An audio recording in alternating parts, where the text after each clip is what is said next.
Guys, we have just finished filming our best podcast to date. We've been sitting here chatting for a good 3.5 hours. So we've decided we're going to turn this into a 2-part episode. So one's out today and the next one will be out within the next week. So hope you enjoy. How's my jawline look today? I feel like it's cutting right through the camera lens. It's brilliant. Oh, it's 4 o'clock somewhere.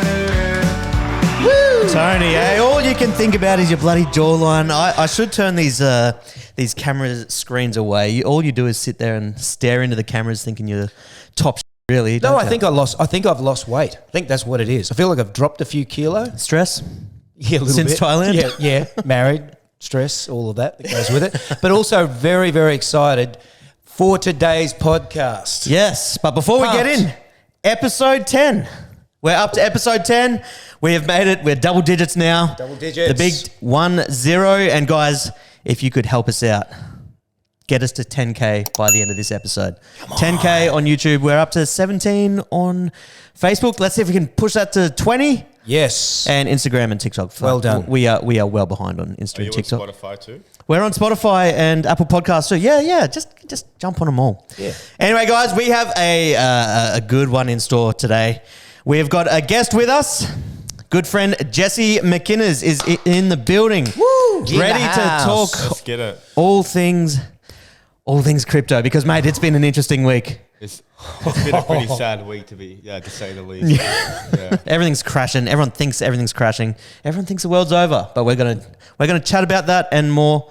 But first, let's get to know you a little bit. Hey, Jesse, tell us a little bit about your story. What's your 1 minute life story? 1 minute life story. Okay, 25 years old now.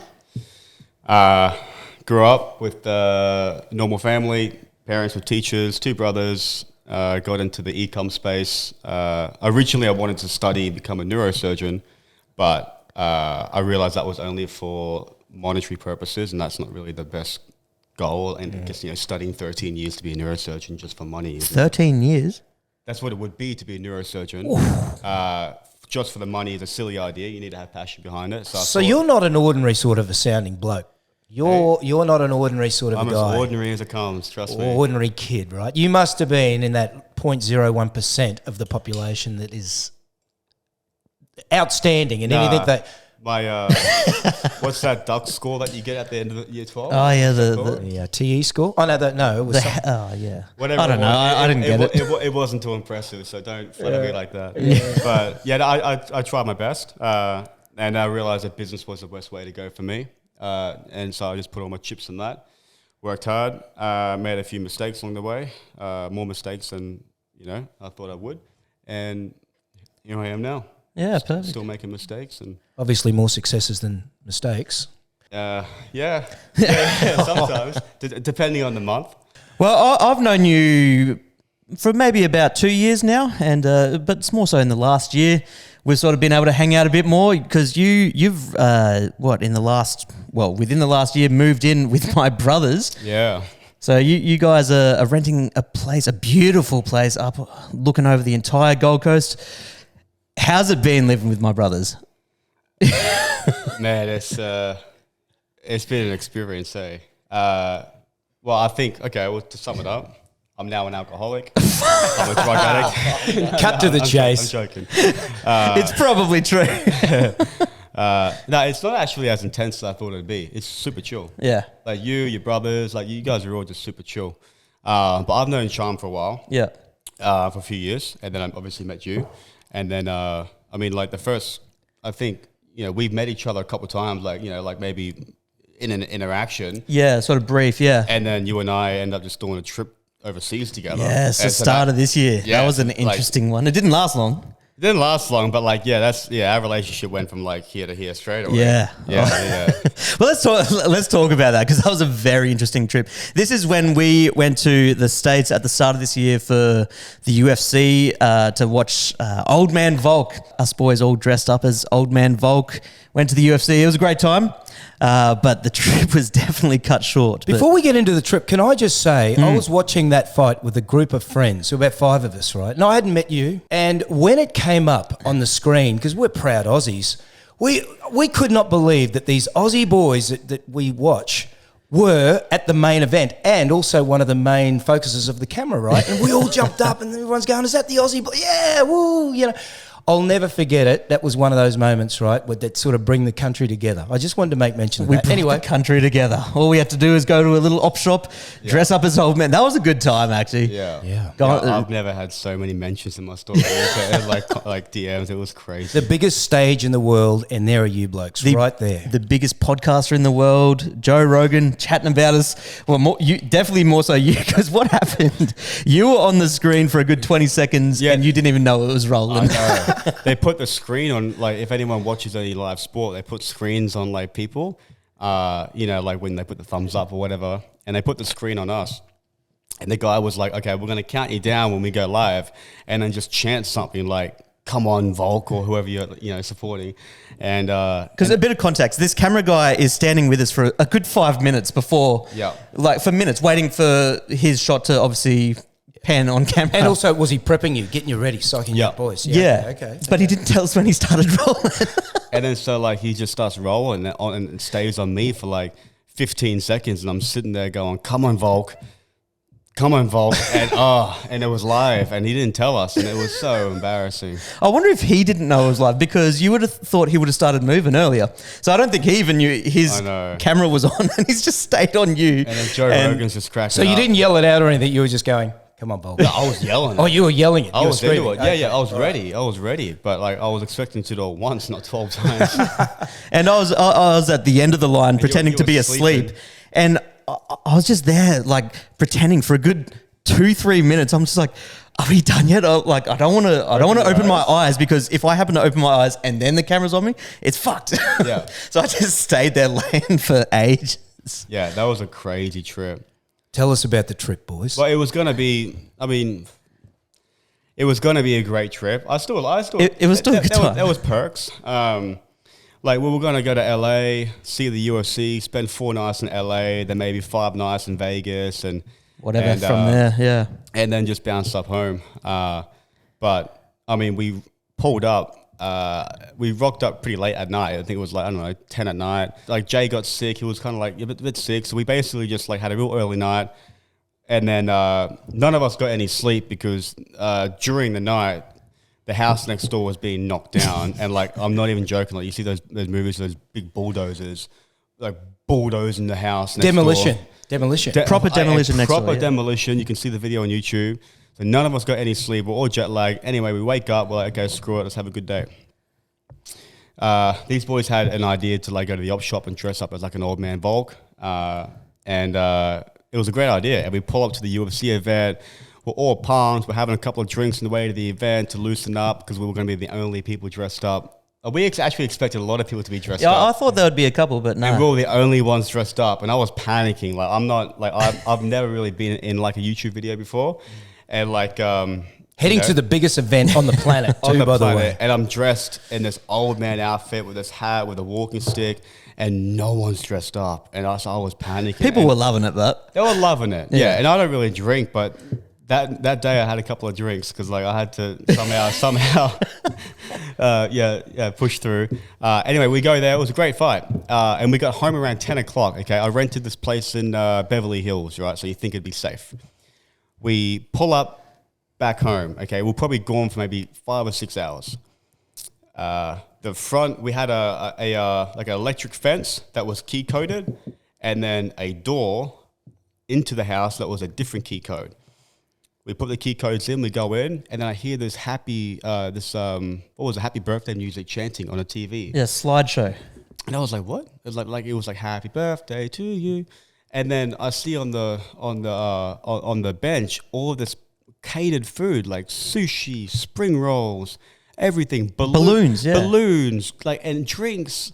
And like we were like wait, what? Like we were tripping. Well, at first it was only you in the house because we were still out at the car, I think doing some vlogging or something. And you just come out and you just say, bro, there's a party set up in our thing. We thought you were taking the piss and it was like, oh yeah, let's go party.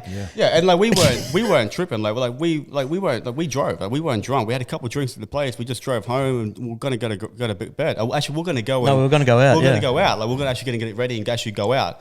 Because it was only 10 o'clock. And then I was like, guys. But did you think maybe it was somebody catered for you guys? No, this was weird. And then very weird. And then so immediately we're like, okay, go to the bedrooms. We look at, and all of our like suitcases are empty. Clothes thrown everywhere, just Like- emptied out. Yeah. Emptied out, laptops gone, couldn't find passports. But then there were other suitcases in the room too that didn't belong to us. And it was like, it's so hard to explain without showing you photos, but it's like someone in that 6 hours moved in. They had makeup bags everywhere. All of our stuff was gone, but our suitcases were there. There was a party catered. It was so random. What a mind trip. It was the because weirdest you're experience, losing yeah. equipment, but the people are there. People are still there. No one No, was no there. one was there though. And then straight away, I called 911. Literally, it took like 15 minutes to get on the call to a cop, which is ridiculous. Yeah, you get put on hold for 15 minutes trying Yeah. to get through to 911. It's messed up, LA. And I said, we've been robbed. Like, everything's gone. Like, everything's gone. Clothes, everything. We thought like all the passports were gone. I brought like I have like a cryptocurrency ledger which has like, you know, my money on it. It's like my digital bank. I never bring it anywhere. I've never brought it outside of That was you know, gone of as my- well. I've never brought it outside of like where I keep it. And I brought it to LA and it was gone. And so we called 911. Cops pulled up, but the cops pull up at the same time as these other people pull up. And there was like Well, these guys came about 5 minutes earlier. early, yeah, like 3 or 4 people pull up and they were like, yo, what are you 3 or doing? 4 cars. Yeah. So about 20 people. Yeah, and then a few people walked out and they're like, yo, what are you doing in our place? And I was like, what do you mean? Like, I booked it. Like, no, we booked it. And I was like, my initial thought was like, okay, is this that movie Barbarian where it's been like a double booking? But then I was like, well, it can't be because our stuff is missing. Turned upside down. Yeah. right. Yeah. And so I was like, what's going on? And then like, there was like 20 of them, right? And then, and every one of them had like one hand in a pocket. So we're like, look, they're obviously packing. Like we don't want to like try and get them too angry. And so like, Were they kind of gang guys? Yeah. Were they, Yeah, well, only about 4 of them came out of the car, and then there was 4 cars with just still people in it, and was Packed. like, "This isn't Yeah. worth it." So we were just about to fucking get out of there. We're just like, "Fuck it, this isn't worth it. Let's just get our shit and get the But fuck you out." still must be dealing with the heat rush of, like you said, your digital currency. You never take it away, and that's gone. Your laptops are gone. I have backups for it. So but like you know, Shammi's like, you know, stuff is gone, hard drives, your laptop, like clothes, everything's gone, right? And then these guys started getting really aggressive Yeah. and like, yo, like why can't you find your? I said to the guys, I said, look, because I saw a couple of the guys with, like, you know, with their hands in their pockets, and I was like, look, this is gonna get ugly real fast. So we're either gonna have a bullet in us, or we should just bounce up. There's only a couple of us, there's 20 something of them. So I said, let's just get out of here. And we're trying to find the keys to the car. We couldn't find it. And they start getting aggressive, like, why can't you find your keys? And then the cops finally come at the perfect timing. Yeah. And then they start kind of like organizing us and then like talking to both of us. And then the cops didn't really believe, I don't know who they chose to believe. Maybe because we were foreigners, they were more on the side of the Americans. But I was showing them my Airbnb, you know, booking, but they were showing their Airbnb booking too of the same place. So like, But wouldn't you think that they would side with you, given first of all you're foreigners? So what do you have to lie about? It's starting to well, the smell fact like that we a called setup, them, we were the right? ones that called them, should have been. it was so sketchy. Like, okay, like where's our stuff? It came down to, okay, where's our stuff then? From what I figured out at the end is that these guys basically created a fake booking, pretended they booked there. They put a catered party on there as like a distraction. Smoke screen. The smoke screen to pretend like, you know, maybe if the neighbors, you know, would see like they'd bring in balloons and stuff in, like to avoid suspicion. Do you think they might have been connected to the Airbnb? Well, the thing is that Yeah, because we think it was a false. The one they were showing on their phone had one review on it, whereas our booking had like 50, 60. So it's like, okay, have these people booked this place before to get all the PIN codes and stuff, those to get into the house? That PIN code doesn't get changed. They create a listing, do a review, book that one. They come in, and then they've got an official booking for their fake listing. So, like, 2 things. One, the PIN code should be changed every single time, especially at a place. It was a good place in Beverly Hills. We must be. Surely we're talking about like a mansion, yeah? It was. It was a very nice place. It was an expensive place, so you'd expect the security to be, the PIN codes to be changed. But then I was messaging the Airbnb lady, and she was like, my dad has brain cancer. I can't come out right now. That smells like a rat. The owner isn't replying, and as I was on the phone to her, I'll put her as speaker to the FaceTime to the police, and everything was fishy. Long story short, we were like, look, to the cop, just can you just check one of their cars, please? Just check one of their cars. And apparently they can't do that without a warrant. But then their permission. Yeah. And so one of the girls, it was only one girl, she was like, yep, check my car, check it. And checks their boot. She obviously messed up on where they put Shammi's laptop. Stuff. Oh, was it Shammi's or your Shammi's laptop? Yeah. And so they opened up her boot. She's like, yeah, check my boot. And Shammi's laptop was in her boot. And we're like, there you go. And then she started saying stuff like, so does that then give them permission to search everything? No. We thought it did. We thought it did. And so, and then so like apparently they couldn't search anything else. Well, like you just found, she was saying, I thought it was mine, blah, blah, blah. They were claiming it was a mistake. It was a mistake. And the cops were like, look, we can't do anything. And so like that happened. We got rods. We lost everything. The vibes were low. I can't even tell you how, like this is basically our first night, because we pulled up, we passed out, and this is our first real night. So you've gone from one of the highest highs I believe anybody could experience, right? On ESPN, UFC, all the sporting pages, we were like fire. Absolutely. Yeah. Biggest platform in the world, biggest sport in the world, basically, to a robbery. Yeah. Yeah. And I just ordered like David Dobrik's pizzas like to the crib, and we had all these big pizzas, and we were all excited to try his pizza. And at the end of it, the vibes were so low. And so we were like, well, we're not going to stay here for the night because someone else has the PIN codes. All these guys are packing.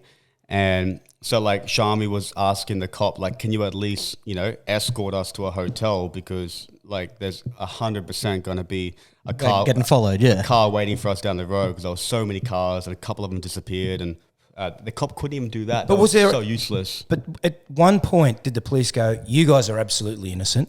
These guys are the guilty party"? Yep. Even finding the laptop must have been. Like he said that. He said, yeah, because he said, look, man, this happens 100 times a night. He goes, look. But and Shammi was like, can you just like at least just follow us to like the nearest hotel? But not in a mansion. 100 times a night, I get it's America, but in such a big, like he couldn't escort us, which was so annoying. So we just were like, look, you know what? We jumped in the car, we just drove, and like for some reason, every car that pulled up next to us was sus. Yeah, at the stoplight, everyone was looking at us and just like, and who was driving? You were driving. Me, yeah. You were driving. Like we were all ducking down because like Justin looks sus every day of the week. Anyway, yeah. But it was such a weird night. Anyway, we drove around till 5 a.m. Yeah, this was at 10 p.m. We got home, so we were driving around till 5 a.m. and I'm calling hotel after hotel. I probably called maybe 25 hotels, all max capacity. Couldn't even get a room. We pulled up to maybe like at least 7 hotels, Beverly Hills Hotel, Four Seasons hotels, cheap hotels, every hotel we could find. We couldn't find one room for the night. And I finally found one that was like, look, we have a small double bed available. For 4 of us. It was like $750 or $800 a night. And it was already 5 a.m. or 6 a.m. or something. It must have felt like America was against you. Yeah. And then and I was like, look, we'll take it. So we pulled in. Shammi, Jay, and you slept on the bed. I slept on just the tile floor with the pillow, no blanket, and woke up and got the fuck out. We woke up, we booked a flight, and we just left. Well, straight out of the country, gone. But the vibes were so low, we lost everything. Right? We ended up finding our passports. I ended up finding my ledger. Can I ask where they were found? In random places, like his passport and my bathroom bag and Shammi's suitcase. It's like they mix, and these are rooms opposite ends of the house. Something from that bag ended up in a bag over here. Yeah, but yeah, I ended up losing a GoPro and a laptop out of it. And I lost a lot of clothes. Jay lost his like Louis Vuitton bag and like clothes. Anyway, we lost a lot of stuff. Anyway, so like these boys fly back to Brisbane. This is the worst part. What, this gets better. This gets better. You decide to go to Sydney. Yeah, I go to Sydney.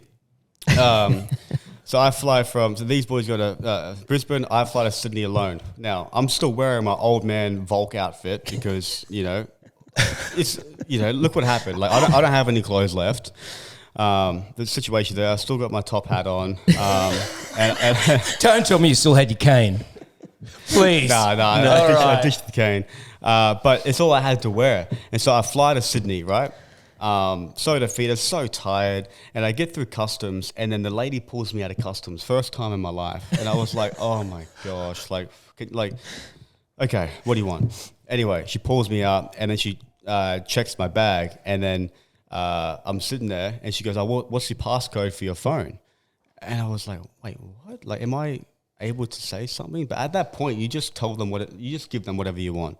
And I had nothing to hide. So I was like, okay, this is my password. I put it in and gave her my phone, and she gave it to someone else, and they put it in a room.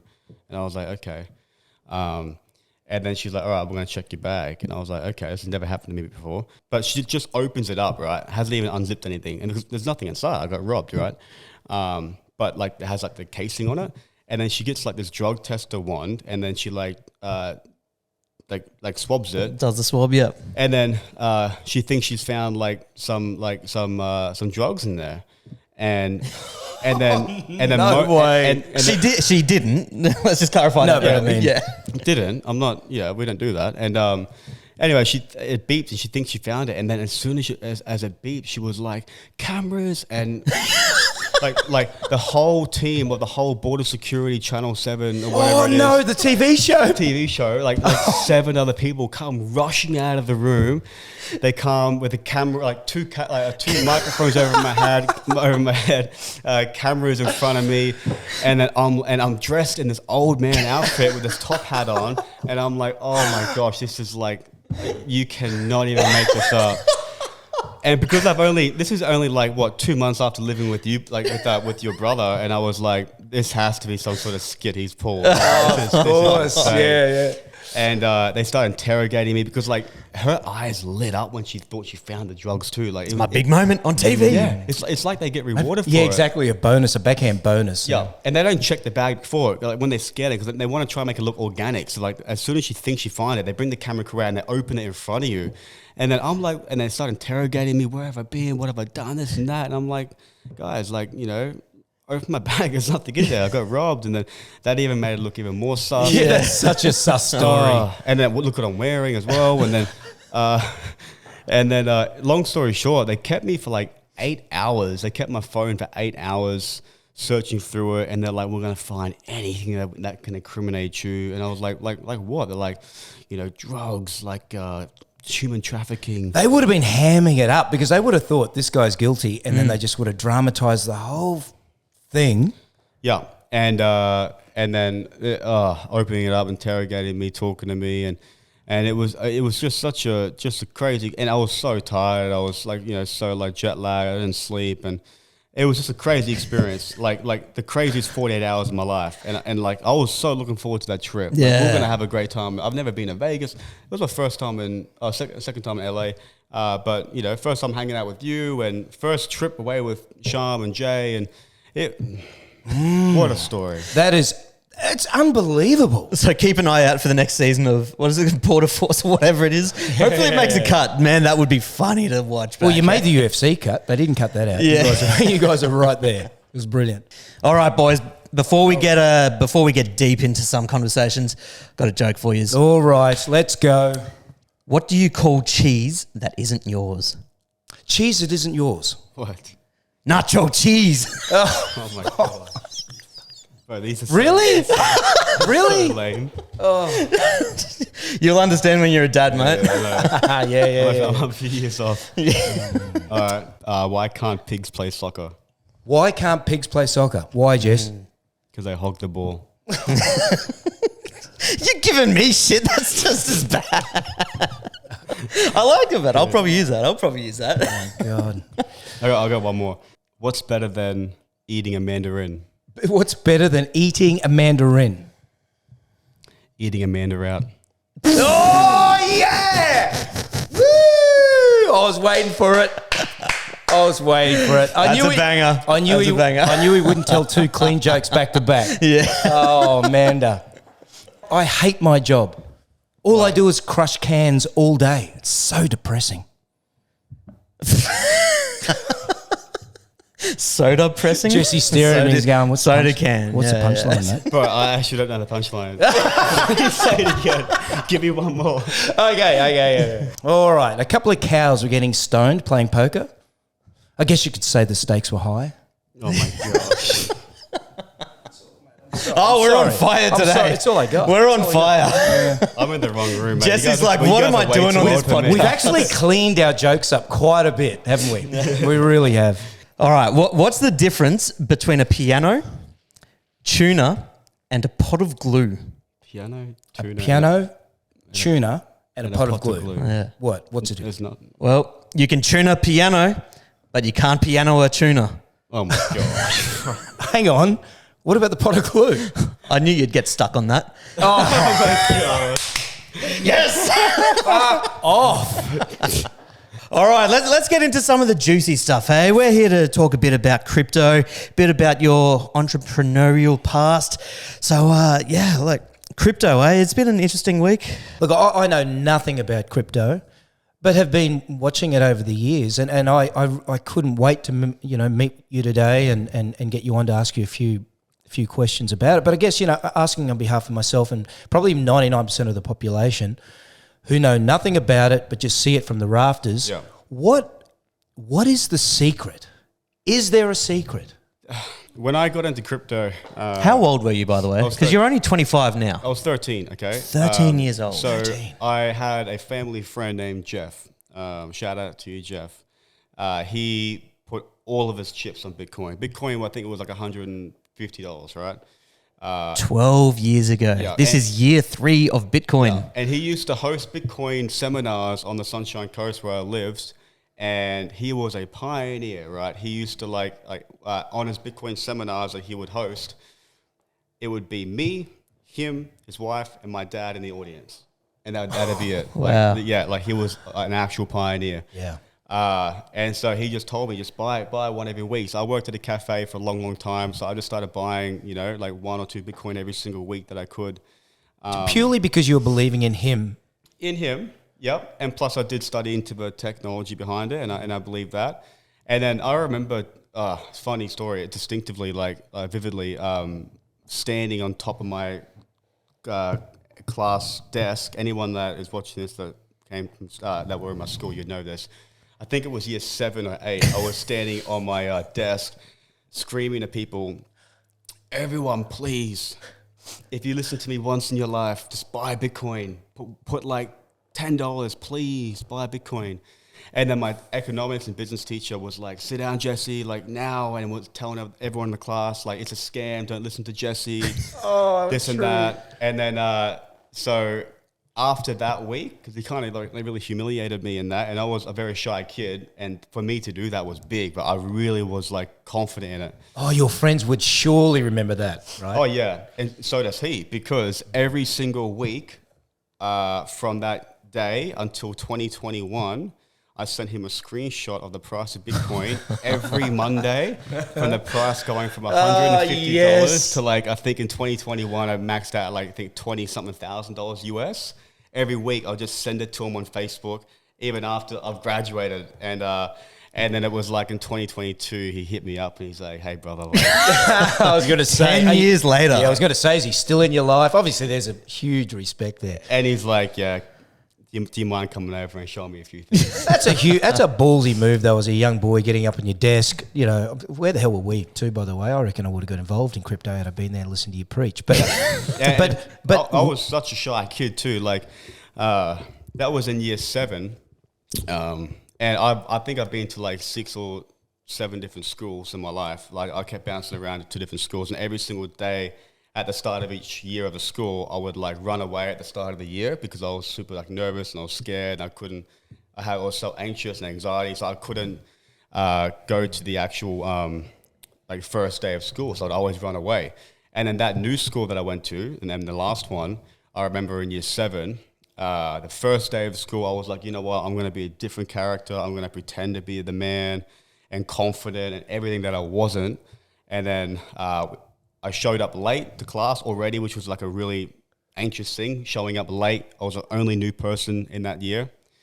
And I walk inside, open the door. I'm like, all right, this is it. I'm going to be the man. I'm going to be confident. This is me. I open the door. Everyone looks at me because they're expecting this new kid. They have no idea what I look like. And I take my first step, and there's like a big fishing net on the ground. And I trip on the fishing net, and I smack my head on the ground in front of everyone. And Next school. Yeah, I know. And I run away. And I was so scared, nervous. So like, yeah, definitely was a shy kid growing up, but anyone that listened to me, you should have bought Bitcoin. You should have bought Bitcoin. I love the fact that you had that gentleman, was it Jeff? Yeah. Just, and you took his advice. It was only a handful of you at the time, but what a guy and what information to be getting at such a young age and then have the courage also to follow it through and buy into it. Yeah, like he put everything in there, and I'm sure his wife wasn't approving of that. And he always said to me, I'm going to sell everything when it hits $6,600 Aussie. And I couldn't comprehend that. Right now, what is it at? Like 56,400 US. Yeah. And we're talking 70, 80. Yeah, he was talking 6,600 AUD. And I couldn't comprehend it hitting that price, right? Can I just ask quickly, how much was Bitcoin when you were first looking at it? The lowest I bought it was, I think, $120. Yeah. I remember... AUD? Yeah. So you're talking $70 USD. 70, 80 bucks. No, sorry. It would have been USD. Would have been USD. The one, it's so long ago now. I was 13. But I do remember this. I remember buying my first car. 13? I'm still trying to get my head around all that. Yeah. I do remember buying my first car. It was a Honda Accord Euro 2004 or 6. And I paid, I think, $4,000 for it. And I think I sold like, I don't know, a lot of Bitcoin for that car. Wow. That car. Like probably right now, maybe $1 million worth of Bitcoin. Yeah. And I guess the question is not just knowing when to buy in or buying in, knowing when to get out. Yeah. You know? And that's the thing. It's cool to know that I bought Bitcoin at, 10 years, whatever it is, when I was 13. But I don't have the same Bitcoin that I had back then. So anyone, like, I see so many people on YouTube that go, oh, this guy said to buy Bitcoin at $1 but they're broke down because they don't hold it till then. Like, look at Jeff. He was the pioneer. He sold it all at $6,000. Like, just because I got in early doesn't mean I have all the Bitcoin. You held forever, yeah. No, I didn't. I sold so much of it. I sold like almost all of it at $1,000. Well, it gets to a point. Sometimes you got to take profits off the table. Exactly. You can't just hold on to. What's the point if you never reap some sort of benefit from it? Yeah, and so like I'd never ever tell people like I bought Bitcoin in 2013 because I know a lot of people like that's their claim to fame. But like I know. I'm like, look, as well that you haven't held that same Bitcoin. Yeah, you bought, you sold, you panic sold, you were emotionally driven. Obviously, he got you in the market, but then I guess it's like the learning curve on the journey. Obviously, you obviously met other people that are involved in Bitcoin, had interests that would then teach you to, when to get out or improve your knowledge on it so that you became a better investor holding the crypto. So he was always in Bitcoin. That was it. I was more into the alternative coins, the altcoins you'd call it. Were they around back then? Or is this a bit later on? You had Ethereum. Yeah. You had a couple other ones, but it wasn't a very big space back then. Yeah. And how did you go about buying it back then? Because exchanges weren't a thing. And They were. They were? Was it? It would have been very few. There was one called Mt. Gox, a very big one. Did you start on that? That was probably the Binance of that time. And Mt. Gox got hacked. Yeah. And the entire exchange got hacked. I forgot for how much. I think it was like. I'm just going to try fix this light. I don't know. I think it's adding a great effect to the podcast. Did you get caught up in the Mt. Gox shenanigans? No, I didn't. Fortunately, I didn't. But it was a big event, and that's what caused the collapse in that. I used to buy on exchanges that don't exist anymore, but there were some. It was hard to get in.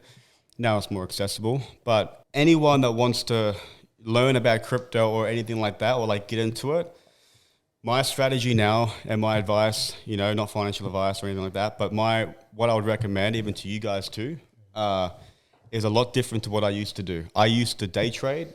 I used to swing trade, which means like buy and sell either on a daily or maybe on a weekly, and things like that. But I don't do any of that anymore. Maybe sometimes, only because I found long term, just holding it and time in the market always beats time in the market. And so just have whatever money that you're willing to lose, invest it in the market, and just leave it, because one, it's gonna relieve you of a lot of stress. Okay, I had like crazy heart issues when I was 21 during the last bull cycle. Was that based due to stress? Stress and anxiety. Wow. Yeah, it wasn't drug induced. I wasn't doing any drugs. It was all stress and anxiety because I was up every 5 minutes of the night, checking the chart, selling, buying, panicking, things like that. And then it wasn't until, like I started prioritizing my health and realizing that, look, I don't care how much money you make. It's if it's going to have a detriment to your health, your relationships, your friends, your family, it's not worth it. Money is not worth it. So my strategy now is a lot different. What I would do, if anyone that is interested in investing, and you have, I'm going to say $1,000 just for the sake of the argument. If you have $1,000, just do something called DCA, dollar cost average into the market. Okay, well, that means, let's say you're going to break that $1,000 up into 5 $200 chunks, and you're going to put $200 in tonight. Just put $200 in tonight into, obviously, select coins, and we can talk about that, but like choose the coins you're going to buy. But then your dollar cost averaging it, let's say you put in $200 in tonight and the market goes down tomorrow. Sweet. Next 200. Next 200. Yeah. And if you put that's because if you put $1,000 in today and it goes down tomorrow, now you've overextended yourself. You've got nothing else left to put in. And so now you start that panic mode again. So dollar cost averaging, maybe every couple of weeks or every time we see a dip, like yesterday with the whole Japanese economy tanking, it was a fantastic time to buy if you had liquid cash. A lot of people don't, though, because they overextend in themselves in the market. Shit. And there you go. That's Shit. Yeah. Yeah. Oh, I'm actually getting. I'm sitting here with goosebumps because I obviously the proof's in the pudding, and I'm a dummy when it comes to investing, and I really do feel I'm getting some great advice. I'm feeling that, right? So you're getting advice that's finally real. Like I've got a couple of podcasts out there online. And if you were to listen to them back in 2021 when the bull run was happening that time, it'd be a different Jesse you're talking to, because I'd be, hyped up. I'd be talking about buy this, sell this. It's an emotional roller coaster. There's high highs and very low lows. Yeah. Yeah. And so now what I do, like Warren Buffett has a quote. He said, if you wouldn't own the company for 5 years, don't even think about owning it for 5 seconds. So invest in coins that you believe in, that you've done research in, that you've got tips from, that are solid. Dollar cost average your money into it. That way, by the way, the whole point of dollar cost averaging is if you got $1,000 and you put in a couple $100 every few weeks, the idea is that by the end of, let's say 4 weeks, or when you put your last dollar in, you've got a better overall price than if you were just to buy it in today. There's always opportunity cost to that. If you put in $200 and it skyrockets tomorrow, then yeah, you've lost. But then you've also hedged your bets too. I'm not in for the quick money anymore. I'm into it. Look, I believe in the technology. I think everyone can see that now. Having said that, like, what is your angle on AI relating to crypto? I think right now, It's a buzzword, AI, hey? it's a buzzword. It's a buzzword. And I have seen so many cryptos that I've bought in the past that had nothing to do with AI that are now kind of just claiming that they use AI, and everyone's buying into it. Yeah. Because, yes, AI is good, but no one knows, like 99% of people don't know what it is. And, like I can create a company because most of a lot of the money I've actually made, like I'd say most of it has been actually not even in crypto. It's been business related and creating companies and online software companies and things like that. So I know that I can create a company and incorporate the tiniest little bit of AI into it. Like I'm talking about like a copywriting company where I would use ChatGPT for 1/10 of the project. And then I could claim all over my ads and websites that, it's an AI-driven marketing agency or something like that. but I'm just using a little bit of ChatGPT maybe once in a while. That's what everyone's doing. No one's really creating AI companies at the moment. They just want those 2 letters somewhere on their banners, right? Because people think that's the next big thing. And the last big thing in crypto was gaming. And now this one is AI. And, so... So you just don't have crypto investment background. You also have a software. Let's go into that. What sort of software are you talking about? What have you done in the past? So your businesses. Yeah. So the only reason people would think I'm a crypto guy is because I advertise that on my social media, because I used to run a crypto mentoring group. And so that's why I was labeled as the crypto guy. I come from an online business background. So I've created heaps of online companies and businesses through e-commerce, software companies, like automation softwares for social media, growth agencies. I'm in the middle of creating a QR technology as well for payment gateways for some POS companies and things like that. So a lot of what I do is mainly in the actual business and company space. I always say to people, look, because every time I do a podcast or something, I try and make it super relatable, because I came from nothing, right, as well. So my 3-step plan is always this. If you're sitting here and you want to know what to do, 1, work a job, humble yourself, get rid of your pride, work at any job. Okay, I worked 3 jobs at one time. I was a barista, a bartender, and I was a mail delivery guy. I used to wake up at 3 a.m. and throw mail on people's lawn. Just find a job, okay, just for the sake of saving up some money. Try and save up $5,000, $10,000. It might take you a while, but just do it. Be diligent. And then once you've got that money, then start a side hustle, okay? Because $5,000 invested is not going to make you a millionaire. Yeah, you do hear stories of those people that buy that meme coin. That one person that makes that. Yeah, but it's not going to be you, maybe, but let's be honest, it's not going to be. The odds aren't stacked on your side, yeah. So I like to be realistic. So get a job, save some money. Be a normal person, okay? Everyone's normal. Everyone's trying to do the same thing. Get a job, save up your money, and then start a side hustle. I used to sit in the shower for hours when I was little, when I was 15, 16, thinking to myself, what side hustle do I start? What business do I start? And it used to literally paralyze me of the thought of I had no idea what to start. What business do you start? You guys probably think about that yourself. What do you do to make money? And then I looked up to this guy named Peter Daniels one time. He's a billionaire from South Australia. He's written 26 books. I know more about that guy than his wife. I've followed that guy for years, so much. How big is he? And so anyway, I asked him a question one day. I had the privilege of asking the question, what is more important? Do I follow my passion or do I follow what makes money? Because that's the question that I had. And that's what everyone asks. Do I just build a business I'm passionate about? Do I build an arts and craft business that I can sell? And everyone would usually say what? Follow your passion.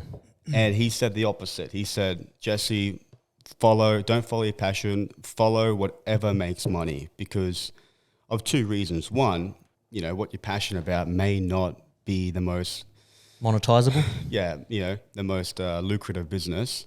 And 2, if you follow the money and you make the money, then you can go and do whatever you're passionate about. You can go ride your horses, you can go play your darts, you can go drink your Japanese lemons, you can do anything you want. You can do whatever you want, anything you're passionate about. So separate the 2 in the early days kind of thing. Yeah. And that's the advice I was given, okay? OnlyFans it is then.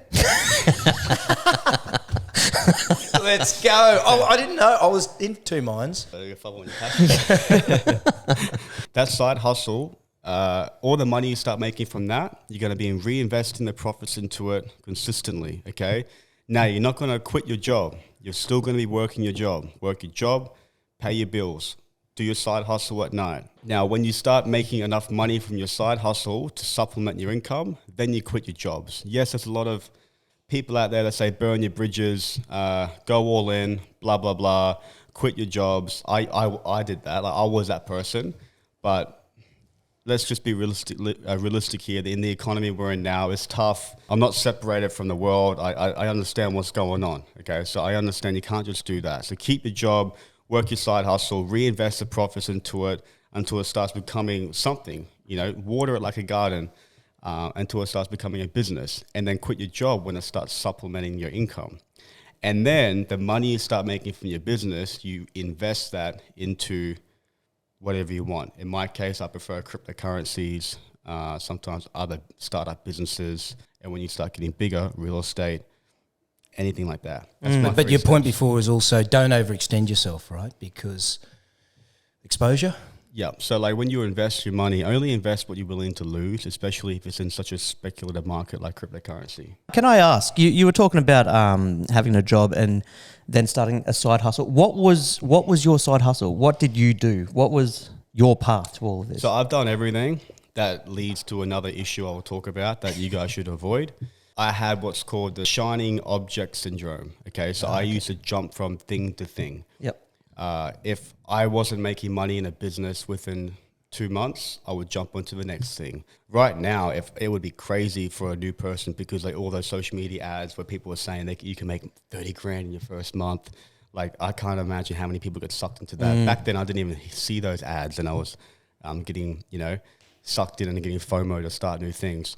I started e-com brands where I was selling anything I could find, like mermaid makeup brushes, for example. So to choose that, did you see a gap in the market? Yeah, I saw a couple of mermaids on Instagram, like influencers that literally their job is they dress up as mermaids, and, and so I just reached out to a bunch of them and I said, look, what I want to do is I want to work with you to sell, these, your brushes to your audience, and started that sort of influencer marketing through them. I did a lot of different things. After that, started tanning lotions, started my own custom brand and stuff. I drop ship stuff. I did Forex stuff, all that sort of stuff. The first win that I had, I started a marketing, Instagram growth marketing agency with my business partner, Walter. Walter. That was the first big win that we had. And was that in Australia, or did you, because you used to do quite a bit over in the States as well, didn't you, with this sort of thing, or? Yeah, our clients were in the States. Yeah. But you could run it all from here and? Yeah. Yeah. At that point, I was still running most of that stuff in my mum's garage. But this marketing company that I started was basically, you can Google Instagram growth companies, and basically what you can do is you can grow, you can pay companies, let's say, $100 a month, and they will give you a few thousand followers a month. And they're real followers. Back then they were.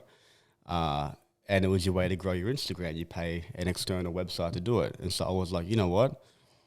I could do that. And so I started my own website, started my own package, and started selling packages where, people could buy Instagram followers, but they were real, because what we would do is we created, at that time, we white labeled it, but didn't create it at that time, a automation software. So we'd plug an account in on Instagram, and it would automate the follows and unfollows and likes and unlikes to people's accounts to gain organic traction. So like we would plug your account in, and your account would follow, let's say, 500 people a day in the demographic that you want, and like maybe 1,000 posts a day. And then a day later, in hopes follow that them. Gotcha. And so you get organic engagement. Yep. So we white labeled that organic software. That became our first real business that started making money. And then Instagram hates companies like us because they want to keep the money in the platform. They want you to boost the posts and run Facebook ads. Sure. So they shut us down. And then when they shut us down, we created another software called, it was a story viewing software. So basically, and this was like first in the game. Basically, we would, let's say again, get your account details, plug it into the software, and we would target whatever audience you wanted. Let's say you're a big Photography, right? So I'd find the biggest photography accounts, and then I would plug it in, and then you would view the stories of all of those accounts. And at that time, I think the most anyone else was doing was maybe 2,000 stories a day. Our software could view up to 1 million stories a day. wow. And you created this software? Yeah, we did it with a big team of us. We did Yeah. it. Yeah. It was a big team in Russia that we actually built it within. How long does something like this take to 3 months. put together from concept? 3 months. 3 months. Wow. But the thing is, we had to pivot, and that's the key thing to realize too, is pivoting. So like we started with a normal unfollow, follow, like, and Instagram shut us down, and then we're like, okay, we need to pivot. What can we do? Story viewing. That hasn't been done yet. Let's do that. And then the organic traffic from that was unreal. Like imagine, because whenever you view your stories and you see someone that you haven't seen before and you click on them, like, you know, people were getting thousands of organic followers a day from our software, and it was all real and organic. But again, it didn't last long because Instagram found it, they shut us down, and then so we created a giveaway method. Have you ever seen those celebrity giveaways where like Kylie Jenner like posts with a bunch of bags and she says, okay, if you want to win these bags, follow everyone. Follow everyone that I'm following. Yes, yeah. So we basically started that. Yeah. Okay? We started that with a couple other guys years ago. And so we started doing that with these big celebrities. And so when you would get shut down by Instagram, it wasn't like Napster where you could shut it down and start somewhere else. You had to basically come up with another. Yeah, and that's pivoting. And you know, we weren't the only growth agency in the space. And so all of them got shut down. We just had to keep adapting. So when we started doing the giveaways, we realized, look, and I'll wrap this story up really quick now, but like with the giveaways, people, we would pay someone like, let's say, Dan Bilzerian, right? Let's say we pay him $800,000 for a feed post. And then we would get maybe 100 people in the list that would each pay $25,000, all right? So I don't know what the math is on that is. So we'd pay him, we'd have people pay to be on the list because they're going to get followers. And then like, you know, they would get like 100,000 followers in a day from the post. And would you say, so these brands, would you say were you big clients doing this sort of thing? Who did you try reach out to be your clients? So we would DM people from our page, we would email people. All manually, or did you have software that previous could send clients? out? Because like again, we've been running the company for years. Remember, we just kept adapting to previous clients. But no one has 25 grand to spend unless you're a brand or unless you're stupid or unless you just want clout. And so we had to figure out a way to bring it back down because we were charging $100 a month, and that's the target we wanted. So then we started opening up a company in Brazil where we're like, look, okay, Brazilian influencers are cheap. Let's start paying Brazilian influencers and then get people back down to that under $200 a month package where they can get 2,000 to 3,000 followers, pay smaller Brazilian influencers, and run it up like that. So what we did was the best decision of our life, 10x that business. What we did was I emailed all of the other growth agencies in the space, right? Because there was a lot of them. And that same email, I was like, look, guys, I know you're effed. Like, I know you're no longer I know you're longer in business because we've been doing it at the same time. You know who I am. I know who you are. I've got it figured out and I can help you. I've got the solution. So let me handle all of your clients. And so now we went from a wholesaling behind the scenes company. Have you seen the movie War Dogs? No. Yes. Jonah Hill? Jonah Hill, yeah. There's a line in it. It's my favorite line ever. And it says, all the money is made between the lines. And so what we became was this fulfillment agency now. So we built this big fulfillment agency in Brazil. And then we reached out to the biggest growth agencies in the entire world. And we said, look, you don't have a business anymore. We're your last chance. Give us all of your clients and we will grow them for you.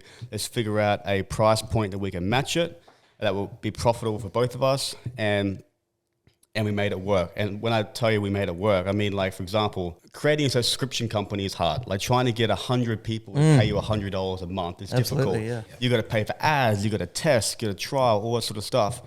We would land one agency and they would give us 7,000 clients. Wow. 5,000 clients, 4,000 clients. Yeah. Real clients. Real clients, all paying us hundreds a month. And the best thing is that if you've ever ran a business with thousands of subscribers, the hardest thing is customer support. And so we didn't have to do any of that because we just worked with the one agency, the one person, and their team. They handled their own stuff. Handled it all. So we would have, let's say, 15,000 clients, but only be in contact with 3 people. Yeah. And that's what really transformed our company. Yeah. Because it was just it was the most leverage is my favorite word. I'd get it tattooed on me if I probably will, to be honest, because we leveraged everything we do. Everything we do, we leverage it. Okay, we figure out how can we make more money for less time, less effort, and still get the same result. Yeah. Don't complain. Just pivot fast, pivot first, and create the solution first. Don't be scared. Pick the phone up and poof. Yeah. Wow, what a story. Yeah. Yeah. Unbelievable. Yeah, that was my first multi-million dollar business. I think I was 20 then, but I started it when I was I think 17 or 18. That company. So it took a couple of years. That was the first company where I was like, you know what, no more shiny object syndrome. We're going all in, and it pays off. That's wonderful. You realise there's going to be young folk out there watching this podcast. So you're going to pick up on a lot of what you're saying, and it'll inspire some next generation entrepreneurs, I'm sure. But what are your thoughts about how the future sort of runs? Like back in the day, people would get a job and hold it for 50 years. Do you think the days of that is done? Do you have to be willing to continually change because of how fast the world changes these days? Or is there still a way you change it up until you find your thing and then you go in? And to add on to that, what happens to people that aren't getting on board things like AI? Like our parents, obviously our grandparents, but even our parents, are we sort of leaving the majority of the population behind? What they need to realize is that it's coming whether they like it or not. So when you see Woolworths self-checkouts come out and you think, oh, damn it, there are so many jobs that are going to be lost from that. You can think like that, or you can think the other way and go, okay, how can I capitalize on that? Because, I'm creating right now with my business partner, Walter, a couple of softwares, hopefully really big, but it's going to take away something, but it's going to add to something else. And that's what people need to realize, that change is coming whether you like it or not. Things aren't like it used to be. It's just not what it is anymore. But they're in we look at our parents, they're not willing to change when it comes to technology. And I understand that completely. I really teach do. an old dog new tricks. And this isn't actually new news. This has happened for all of existence. There's always been change. Maybe these days it's happening faster, but a motor vehicle came around. Who did that get rid of jobs for? Then computers came around, got rid of so many jobs, I'm sure. But maybe it's just speeding up now. But this isn't anything new. This has been around forever. Yeah, definitely. I think people just need to realize that, look, change is here. It's coming. You need to adapt to survive. And you need to think beyond yourself, because, if you've made it this far in the podcast, then, there is that select few people, that 1%, the minority, that if it resonates with you, then you have a responsibility. You have a responsibility to go out, build a business, build a corporation, employ people, look after people, make money, look after your family, your friends. Like, not everyone is going to be an entrepreneur. I still don't know the answer to the question if everyone can be one, but I know everyone's not going to be one. So you owe it to everyone else that's not going to be one to look after them. There are a lot of people that are old, that don't understand some things. There are some people that are comfortable and lazy that are not going to change. But that does not mean that there are not people out there that don't need help. And so if you owe it to other people, I heard this quote one time, and it's like, service is the rent you pay for the space you take up on earth.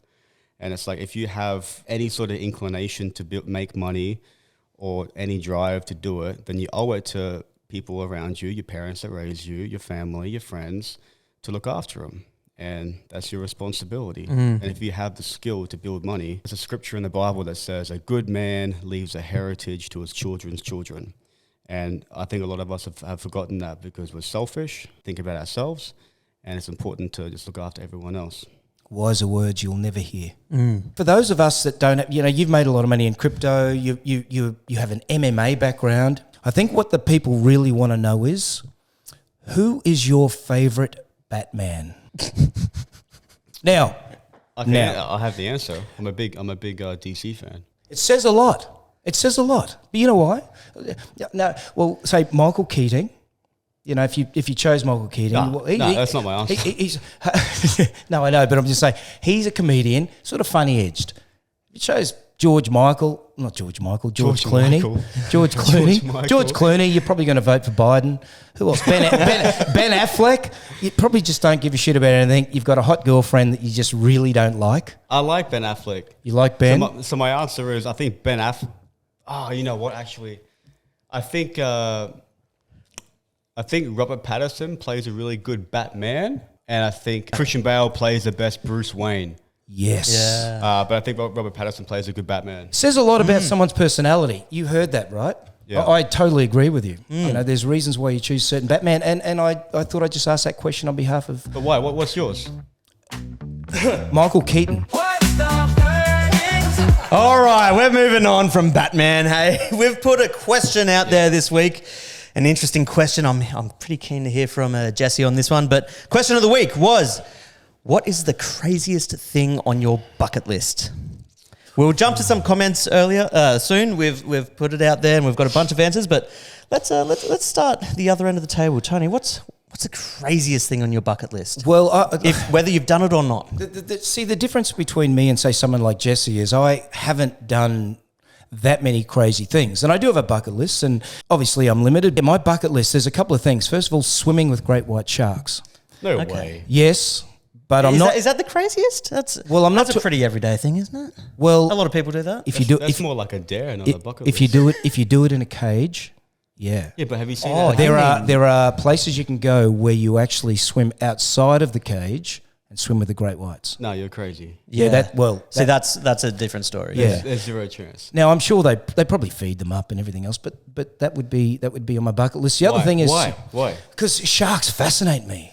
Come on. Whenever I can watch a great white YouTube video or a movie like I've watched The Meg 1,000,000 times. I know. I don't know what it is. Yeah, I wouldn't be able to do that uncaged. I can't say that's on my list. But Yeah, I even know. in the That's on- cage, have you seen those gaps, bro? Yeah, bro. Like they yeah. can fit in that gap. Yeah, or the perspex. Imagine even just doing it in the perspex. No, you're crazy. That's not even a cool bucket list thing, bro. That's Take big kahunas. The other thing is wingsuiting. Oh, yeah, that's a crazy Now, one. and I'm a mile away from it because I don't parachute. But that would be insane, That and would be a that's thrill. on my bucket list. So So they're if the two if- things. Wow. If I organise that for this weekend, would you do it? What's that? The wingsuit. Well, I You'd have to train for months what do doing you, that, wouldn't what do you mean? Do they do that as a tandem? No, I don't think so. All right. Well, on this podcast now, okay, if I can organise one of those things, swimming with the sharks, and we're talking like ferocious great white sharks, like ones that Rip you to your heart's shreds. gonna be racing, or a wingsuit. Which one is it?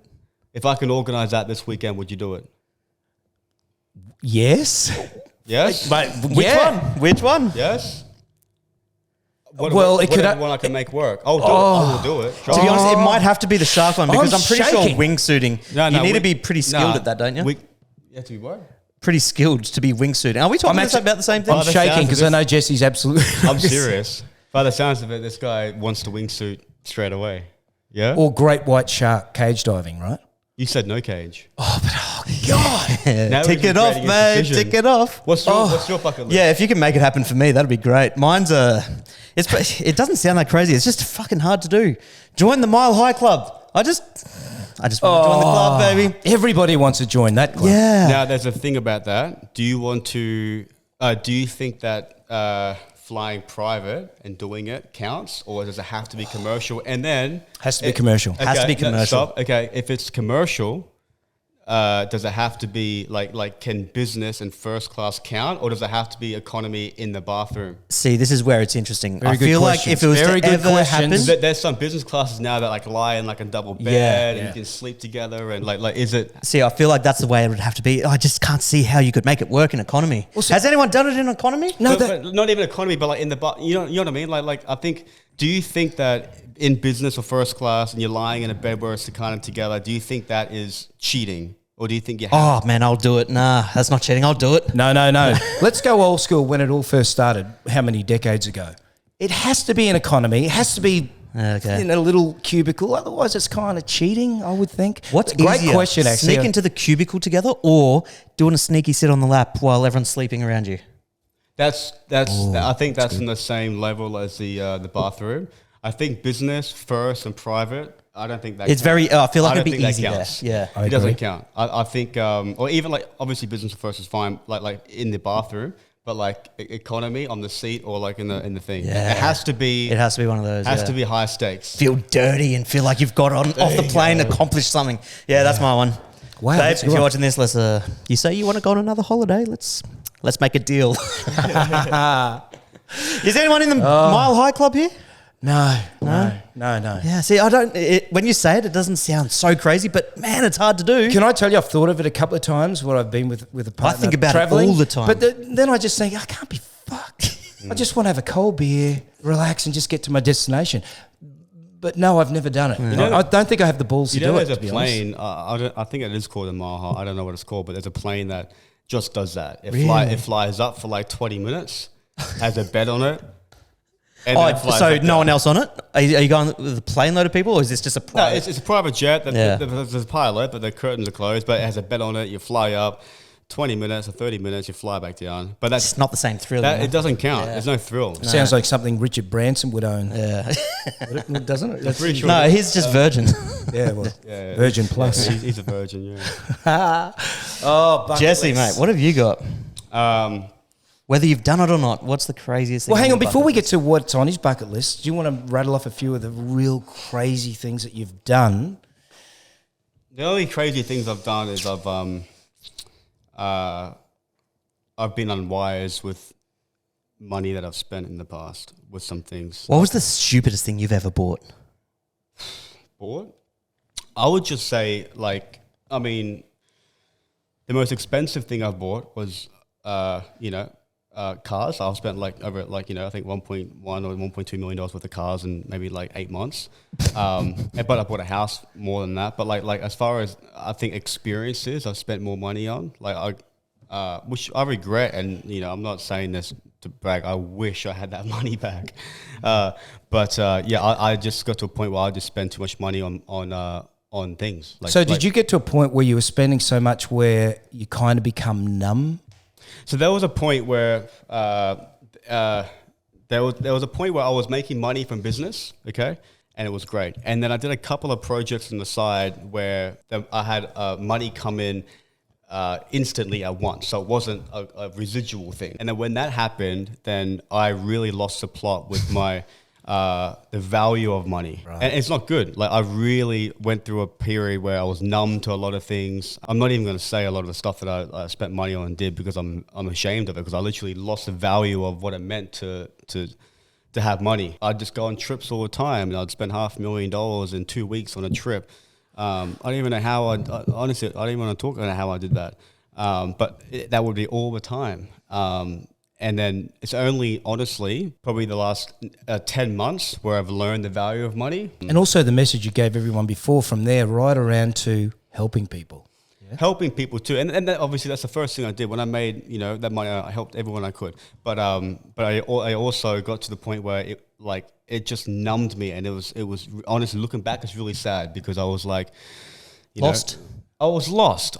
I'd wake up. I wouldn't get out of bed for anything less than a few $100,000. It was disgusting even to say that. But it's I was lost. I was bored. I'd wake up. I'd have nothing to do. It was just a bad period of my life. A guy named Erwin McManus. I followed for a while. I read all of his books. He changed my life, and I asked him one day. I paid for like this mastermind group for him for this event in LA, but my passport got ripped and I couldn't make it. And it was like $50,000 or something like that. And then I said to him, I said, look, don't worry about refunding me. Can I just fly to LA next month when I can and have dinner with you? And you can just keep the 50 grand.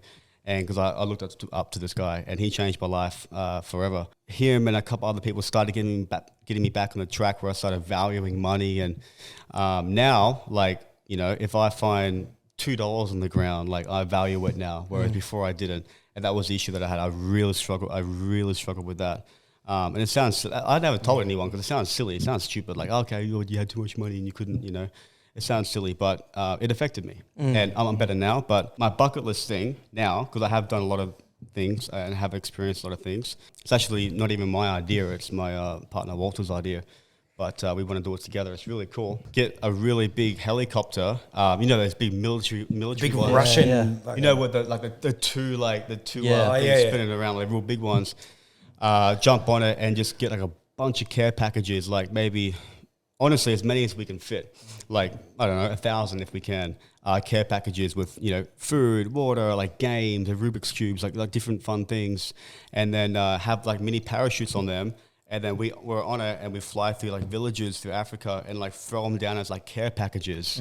And like through the villages and kind of like have it rain down these care packages. Yeah, man. And that's one thing we want to do this year, if that's not early cool. next year. Wow. That makes me feel real shit about my one now. I know, fucking hell. I just want to fuck around in the air. Wow. And I'm still trying to remember what size nappies I've got to buy when I'm at the IGA. I fuck it up every day. No, that's cool. That is amazing, bro. Well, Wow. let's jump onto the world of the interwebs. That's awesome. And see what some of the people out there are saying. Jake Miller says, hiking to Mount Everest Base Camp. I've dreamt of that since high school. I'm obsessed with it. That's a lot of people's bucket list. Everest is very intriguing to me. Screw that though, seriously. Yeah, but the thing is, what I've learned is that, like, you know, I hear people climb Everest and they do the Kokoda Trail and they do these different things, and you see like David Goggins run 200 miles a day, like whatever he does. Like, Prep behind people are just interested in different things. You know, like I'm interested in things that you guys might find weird. You guys are interested in things that I might find weird. You know, so Everest. You know. And also, people are built differently, right? Like that what's his name? David Goggins. David Goggins. He's a freak. Freak. His body is not human, not normal, right? Yeah. So he was born to do. Well, look at Wim Hof. He climbed Everest without underpants. a shirt. Yeah, the Iceman, right? Yeah. Incredible. Anyway, you may not agree with my one, but Deborah Rumba does. She says to join the Mile High Club with a complete stranger that she meets on the plane. Oh, that's and yes, I know the bathrooms are really small. Woo, but what of an experience. with a complete stranger that she's one-upping me. Are we giving somebody an idea for a new app? Maybe. Tinder High? Maybe? Yeah, I'm not about that at all. No, just give me a cold beer and give me a pillow. Yeah. This hookup culture is crazy, bro. Can I tell you, Yeah. I'm glad I missed the whole RSVP. I've certainly missed Tinder, but I caught the edges of RSVP, and I see it as a blessing. Yeah. I really do. I think it's out of control, absolutely out of control. Yeah. I really hate, It takes away old school nuclear families, organic relationships, meeting organically, long-term lasting. lasting. I heard, you know, whether you're a fan or not, I don't really care, but like Andrew Tate, right? He said something that was like, he goes, if everyone had their body count On their forehead. imagine how different society would be. Yeah. Oh my gosh. Anyway, Christian Hornbaker says, hike a few of the active volcanoes in Hawaii. Active volcanoes. I see, after watching that New Zealand, did you ever see that documentary about the New Zealand volcanoes where it erupted while tourists were literally... I did. You can see the lava sort of creeping into backyards, right? And I could see One thing, that guy's psycho for one. And two, have you seen that thing of the Yellowstone volcano? Which one's that? So Yellowstone in the US apparently is like on top of the Yellowstone National Park is on top of a big volcano. And apparently, I don't believe it, but I've watched all these YouTube videos. Apparently, if it erupts, like it has a chance of like literally extincting, you know, taking humankind. shit out. Michael Zinner, face off with a bull or slap it on the ass and run. Good luck, mate. Good luck with that. What else have we got? We'll run through a couple here. Andy Blade, have a three-way with two midgets. some interesting fetishes around the place, hey? Three-way with two midgets. And Peter Richards says, surf, how do you say this? Tiapos, is that how you say it? The big swell. So big wave surfing. I get you. Yeah. So Screw that. there we go, eh? That's some good comments. All right, guys, we're going to wrap this first part up here. We've still got a whole lot more to cover, a big Q&A from you guys, as well as a bunch of other stories. But I don't want to drag this on for too long right now, so I'm going to release a part 2 to this interview at some point this week. So if you've made it this far, thanks so much for watching, and there is more to come, so we'll post the rest soon.